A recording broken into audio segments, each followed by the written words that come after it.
I'm Lindsay Price, And I am Laramie D. and we would like to welcome you to our series called Calling all theater teachers. That's Right. And in this series, we answer questions we've received from drama teachers, from theater teachers, all about stepping into a theater program. So here is today's question. Why do I need to obtain performance rights if I'm only performing the show for free in my school or in my classroom? Now, Laramie, you are talking from the teacher side of this equation, and I can talk from the publisher side of this occasion, from the put my Theatrefolk hat on. And the answer on my side is very clear. It's that royalties kick in when there is an audience.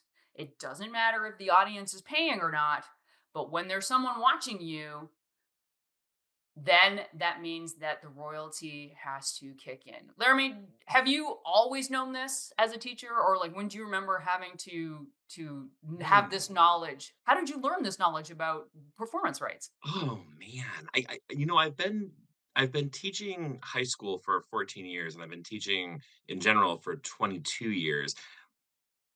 I feel like it must go back to undergraduate when I was majoring in acting and kind of absorbed all of those tenets, those rules. You respect the playwright, and when you are going to do a performance by the playwright needs to be paid. The producing organization needs to be paid. So I would say I've known this for a really, really long time, like 20 some years. But I wonder if I mean, I wonder when that is given to people who are trying to become theater teachers. I became a theater teacher really circuitous route, and I was an actor first. So, I mean, I don't know. Um, it'd be interesting to know, and it would explain a lot about a lot of theater teachers who perhaps don't have a theater training background and are thrust into the position of being a theater teacher, and maybe they don't know the rules. Would be amazed how often we get this question, and that people are surprised and shocked, sometimes angry, and Sometimes angry.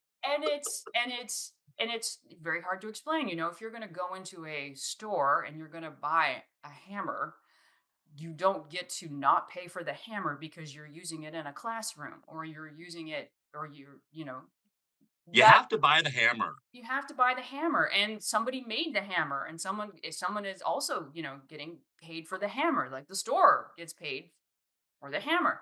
So it's a very base um comparison, but I agree with you. I think that, and I also think that it is generational.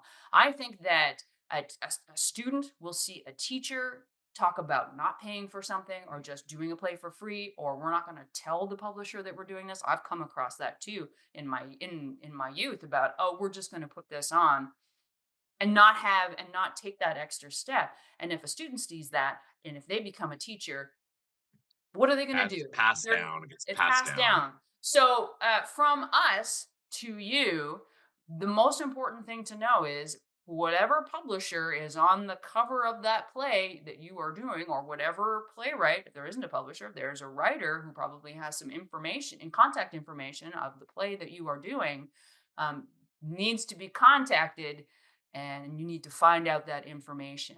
And I'm going to say it again: royalties kick in, particularly, certainly in the educational field that Theatrefolk is in. You want to check out the rules for whatever publisher it is, because they're not going to be the same. For us, it's when the audience shows up, and it doesn't matter if they're paying or not. Do your homework. That's my suggestion, theater teachers, especially if you, like I said, were put into this position perhaps against your will, perhaps with no training. Do your homework. It's easier than ever. Go Google. Do your homework. Awesome. Thanks so much, Laramie.